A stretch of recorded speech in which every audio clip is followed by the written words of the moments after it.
ରୋଷେଇ କରୁଛ ପୁରା ଗରମରେ ତମେ ଆଉଟ ପାଉଟ ହେଇଗଲାଣି। ଝାଳ ତମ ପାଇଁ ଆଣିଛି ଗୋଟେ ଜିନିଷ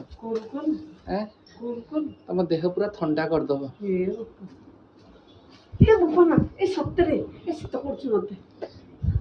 ଗୋଟେ ଡବାଟେ ଉଠେଇ ଦେଇଛି। ହଁ ମୁଁ କହିଲି କାହିଁ ଛୋଟିଆ ମୋଟିଆ ନେଇକି ଯିବା ଏକାଥରେ ଡବାଟା ଆଣିଲେ ଏଥିରୁ ପିସ୍ ପିସ୍ କାଟିକି ଖାଲି ଖାଇବ। ତମେ ଟିକେ ସିଏ ଟିକେ। ହଁ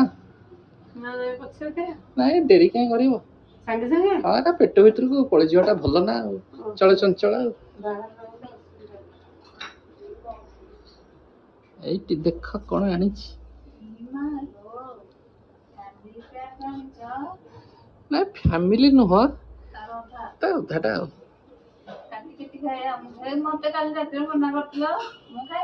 ଖାଇବନି ଆଉ ଠିକ ଅଛି ଏବେ ସେ ଖାଇବନି। ତିନିଟା କିନା ଆଣ ବାପାଙ୍କର ତମର ମୋର। ସେ ମନା କଲା ସେ ଅଭିମାନ କରିଛି। କାଲି ତାକୁ ମନା କରିଥିଲି ତ କାଲି ତ ମନା କରିଥିଲି ଆଉ କିଛି ଆଣିବିନି ବୋଲି ସେ ମନା କଲା ଖାଇବନି। ହଉ ମନା ବି କରୁଛୁ ଜଣେ ତ ଅଭିମାନ କରୁଛି ତାକୁ ଦେବା କଥା ନୁହଁ। ଅଯଥା କାହିଁ ତା ବ୍ରତ ଭାଙ୍ଗିଯିବ।